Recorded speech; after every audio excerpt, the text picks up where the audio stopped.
Hello and welcome to The Issue. I'm Justin Chenette. My guest today is Congressman Tom Allen, who is here to discuss his candidacy for U.S. Senate on The Issue.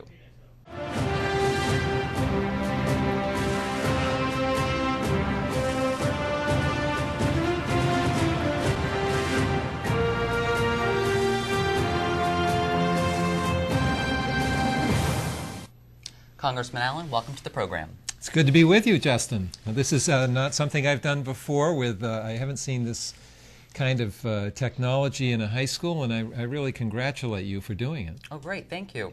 Can you give us a brief overview of your life in public service?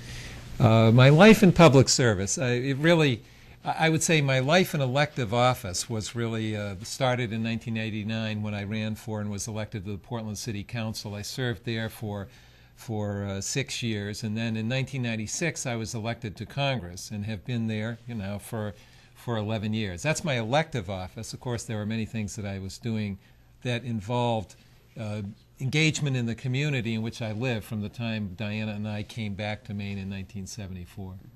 What inspired you into public service? Well, my parents were very active members of the greater Portland and Maine community. My dad served on the Portland City Council in the late 1960s. My grandfather had served on the Portland City Council in the 1920s. My mother was head of the area League of Women Voters and on the statewide board. So in my family, being engaged in the community in some form of public service was really a way of life. And then I grew up in a time when, in the 1960s, which is much like today, when you just almost had to be engaged in public life or dealing with public issues because they were on the news all the time. Why are you running for U.S. Senate? Well, I'm running for the Senate because I think I can do more for Maine. I'm convinced of that, and I've been frustrated by what I've perceived to be an administration and a Congress that have taken us in the wrong direction. The war in Iraq has been a major disappointment, both the decision to go in and the way that the administration and the Congress dealt with it afterwards, the failure to do oversight, for example. I've objected to the Bush economic policies, which I think have been very bad for the middle class and for small businesses here in Maine and across the country. America and Maine cannot be strong unless the middle class is strong. And when the middle class is weak, we lose ground. And I believe that on those issues, on environmental and education and climate change and healthcare issues, I can really make a difference in the U.S. Senate for people in Maine. Define the duties and responsibilities of a U.S. Senator. How much time do you have? It's a long list, but to give you a sense, let me answer that question in part by saying the contrast between the House and the Senate, because I've been in the House for 11 years, but I've been in the minority for 10 of those years. Now that I'm in the majority, legislation that I've been working on is moving, of course, much faster than it did before. But the House is a body of 435 people. The Senate has only 100 senators, and they have more influence, more responsibility for judicial appointments because they get to approve or disapprove judicial appointments. The same is true for about 3,000 appointees to the executive branch of the federal government. So there's more. The Senate is the body which has more influence over the direction of the country, both institutionally and simply because of the fact that there are 100 of them and there are 435 of us. But one of the primary responsibilities of the Senate that's often overlooked is that because it is the body which attracts more media attention, its responsibility for overseeing the executive branch is much greater. When a senator holds a hearing, the public, the media comes and the public understands what's going on. And during the last 6 years, before this last election in 2006, the Republican majorities in the House and Senate were unwilling to do oversight over the Republican executive. But that's what the institution required. That's what that's what the founding fathers believed should happen, and it's a major disappointment that it didn't. Name the bills that you've co-sponsored or sponsored that you think that have helped Maine people and the nation. Well, there's a long list, There's it's sometimes the bills that I've co-sponsored are, even when they didn't pass, they set off a national debate. And I'll Right. give you one prime example. In my freshman year, my freshman term, my first term in 1997 and 98, I introduced legislation to give all Medicare beneficiaries a discount on their prescription drugs. At that time, there was no bill at all, no other bill at all in the House dealing with prescription drugs for seniors. Then, of course, it became a big national issue. And my disappointment is ultimately the pharmaceutical industry had too much influence in the writing of the bill. And after the bill was passed, it's now the Medicare Part D program. After the bill was passed, they've earned tens of billions, hundreds of billions of dollars perhaps in excess profits. And I think the legislation I introduced would have been a better and more fiscally responsible approach. But other legislation involves, I've introduced legislation to give small business owners and their employees the same kinds of health care benefits and options that I have as a federal employee, as a member of Congress.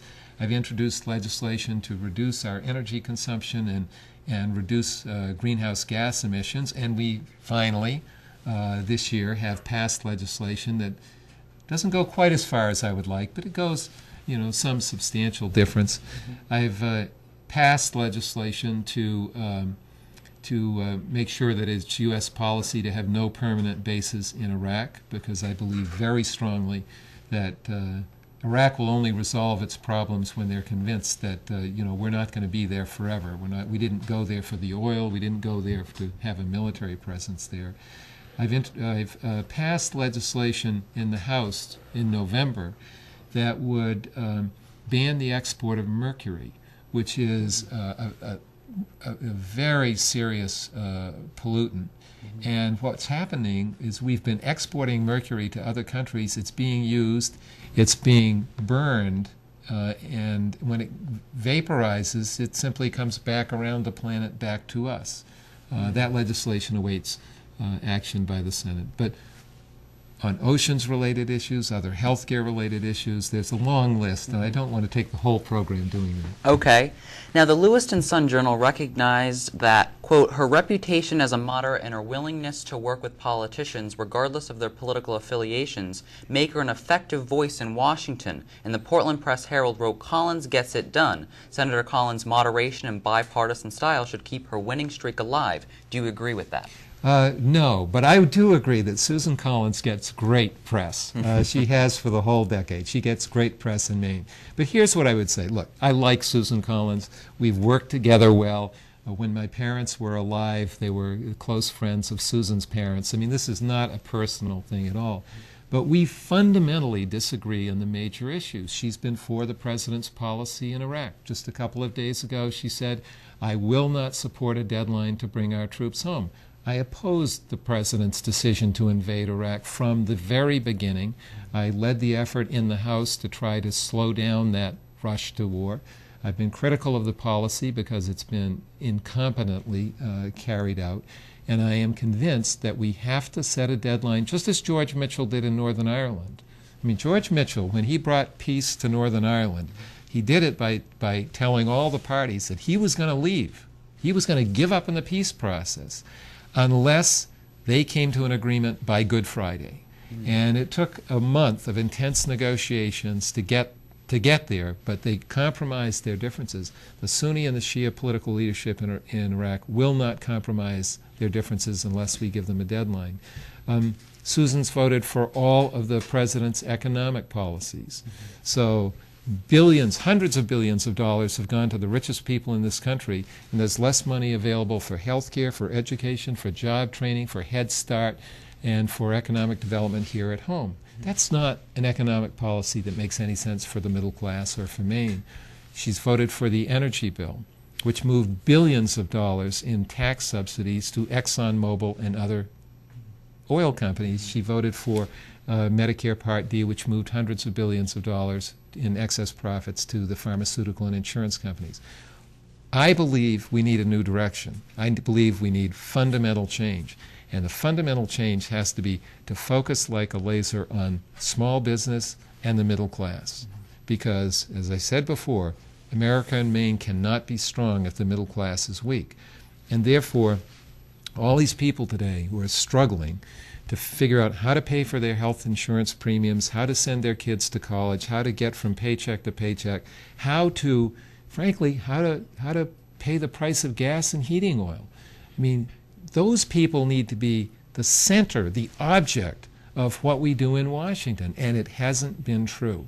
And I want to make sure that the middle class becomes, you know, the center of what we do. Small business creates jobs in this economy, and the middle class is basically the backbone of this society. We've got to have a change.